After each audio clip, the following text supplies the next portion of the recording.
Good evening students. बेटा अब next जो मेथड मैं करने जा रही हूँ वो है आपका zone refining.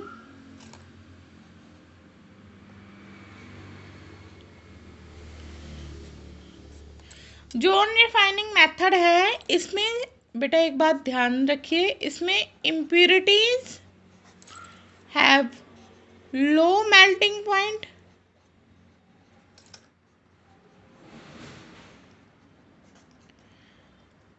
and metal have high melting point।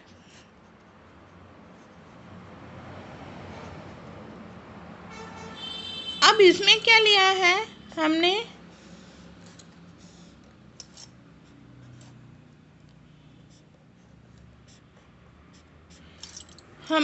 इसमें हीटर लगाया है बेटा।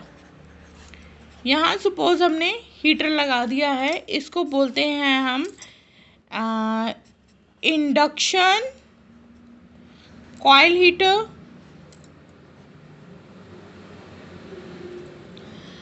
और इंडक्शन कॉइल हीटर लगाने से क्या होगा, जैसे ही हम इसमें मेटल डालेंगे, हमने इसमें मेटल डाला, क्रूड मेटल डाला, होगा ये कि क्रूड मेटल डालने से क्या होगा, जब वो यहाँ पर पहुँचेगा, मेटल कहाँ पहुँचेगा, हीटर के नीचे, ये वाला एरिया क्या हो जाएगा, बहुत ही हीटअप हो जाएगा, बहुत गर्म होगा। तो जो इम्प्योरिटीज है, इम्प्योरिटीज क्या होंगी, इम्प्योरिटीज जल्दी जल्दी यहाँ चली जाएंगी और मेटल अभी उसको टाइम लगेगा क्योंकि उसका मेल्टिंग पॉइंट क्या है, हाई है। तो यहाँ हमें क्या मिल जाएगा, इम्प्योर मेटल, इम्प्योर मेटल, और यहाँ हमें हमारे पास क्या रह जाएगा, एक प्योर मेटल। और फिर उसके बाद हम क्या करेंगे, ठीक है, इस डायरेक्शन में जो है इम्प्योरिटीज मूव होना स्टार्ट हो जाएगी और मेटल जो है हमें यहाँ पर मिल जाएगा। फिर हम इसको अलग करके इसको कट भी कर सकते हैं इस रोड को, तो हमें इम्प्योरिटीज को हम दूर कर सकते हैं। तो ये था आपका जोन रिफाइनिंग मेथड, ये आपकी बुक में दिया गया है, ये मैंने आपको समझा दिया है, आपने यहाँ से पढ़ लेना है। This method is use for the metals which are required very high impurities,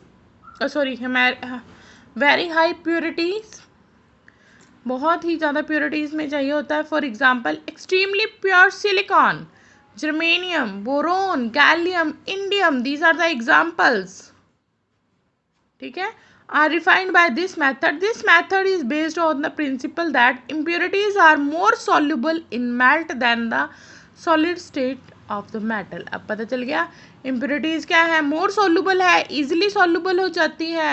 यहाँ हीटर पे जैसे impurities पहुँचेंगी वो soluble होके नेक्स्ट जोन में चली जाएंगी। Therefore impure metal is solidified, solidification will be deposited on the crystal of the pure metal and the impurities will remain behind the molten part of the metal. This method is impure metal cast into the thin bar। अब जो next दिया है इसकी आपको construction दी है ये वाले की, ठीक है। A circular mobile heater is fixed at the end of the rod. Impure metal, one zone bar is melt a circular zone and the metal melts from the melted zone and melts as the impurities pass into the adjacent metal zone। The process repeats several times, बहुत time करेंगे। The heater move the same direction till the impurities made to move one end of finally cut off। हम इसको cut कर देंगे and discard कर देंगे। Therefore we get the pure metal। जैसे यहाँ पर हमने डाला, हीटर मूव करता रहेगा, हीटर मूव कर रहा है, हीटर मूव कर रहा है यहाँ पर, ठीक है, इसके बीच हीटर मूव कर रहा है, तो इम्प्योरिटीज़ क्या है, वो धीरे धीरे मेल्ट होना स्टार्ट हो जाएगी। फिर क्या होगा, फिर हम करते रहेंगे, फिर इम्प्योरिटीज़ इधर चली जाएंगी और हम इधर से इसको कट कर देंगे, प्योर मेटल हमें यहाँ मिल जाएगा। उसके बाद है बेटा आपका vapour face refining vapor phase refining, the method.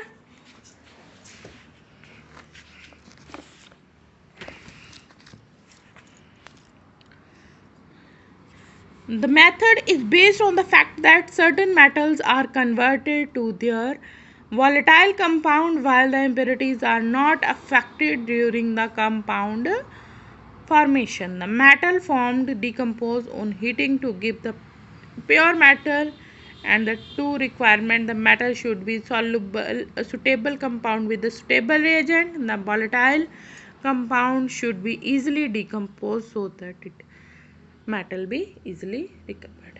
ठीक है, ये तो मुझे लगता नहीं कि आपको इम्प्योर इन्होंने एग्जाम्पल दिया है बहुत अच्छा। इसमें निकल की रिफाइनिंग होती है, ठीक है, और इसको क्या बोलते हैं, मॉन प्रोसेस बोलते हैं। ठीक है, इसमें निकल को हम हीट करते हैं कार्बन मोनोऑक्साइड के साथ।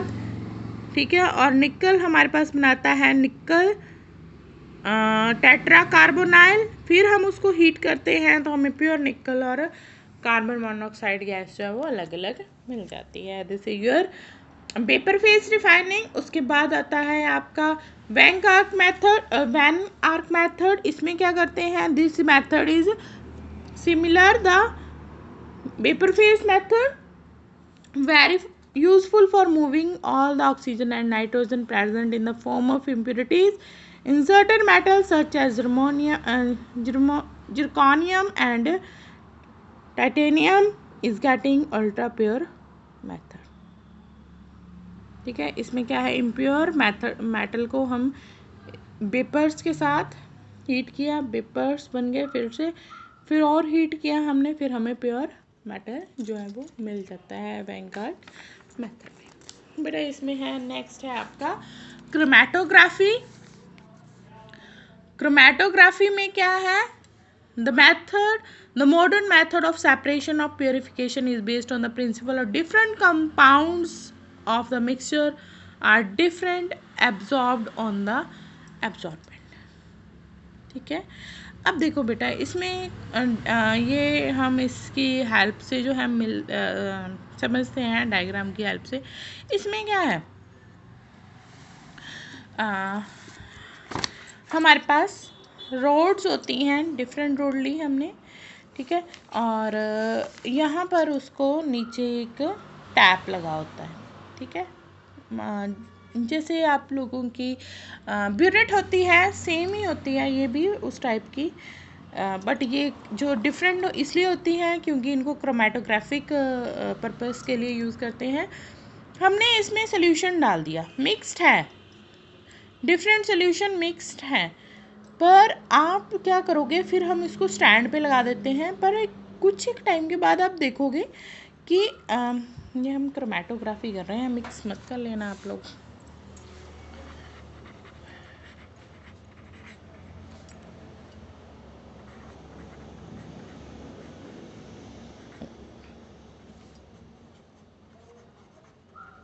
क्रोमैटोग्राफिक मेथड है, बट कुछ एक टाइम के बाद बेटा क्या होता है, जो ये सोल्यूशन है जो हमने डाला था, ये डिफरेंट ऐसे फेसेस बना लेता है।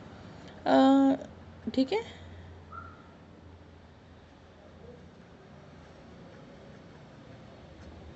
ये डिफरेंट, ये देखिए ये थोड़ा ठीक है, ये पता लग रहा है 3 टाइप्स के सोल्यूशन है, सपोज हमने किया तो बैंड्स बन जाते हैं, इनको क्या बोलते हैं हम, बैंड।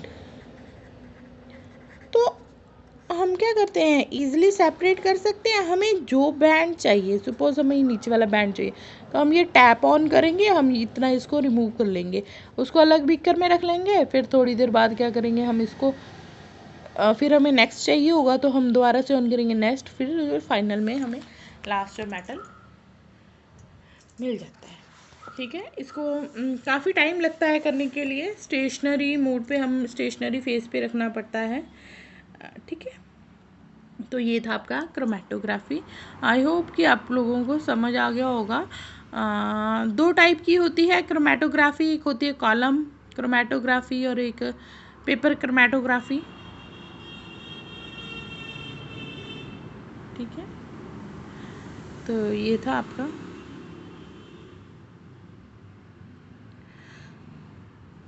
क्रोमेटोग्राफी।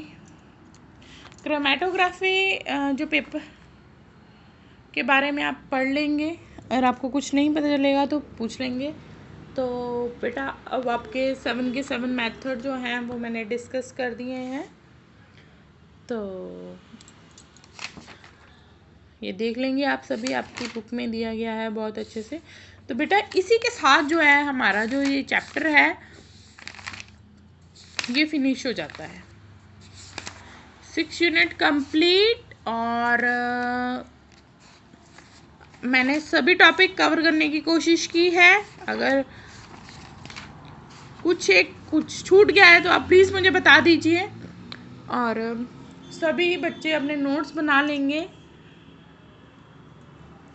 इस चैप्टर में से क्वेश्चन जरूर आएगा बेटा। आपको जैसे रिफाइनिंग ऑफ मेटल्स है, आपको सिंपल आ सकता है explain zone refining, explain vapour face refining, explain when arc method, या इलेक्ट्रोलिटिक रिफाइनिंग। कोई भी एक रिफाइनिंग पूछ सकते हैं, 1 और 2 मार्क्स के लिए क्वेश्चन आ जाता है, कई बार पूछ लिया जाता है। तो बेटा आपको कुछ नहीं पता चला है तो आप प्लीज़ पूछ लेंगे, नोट्स बना लेंगे। Thank you.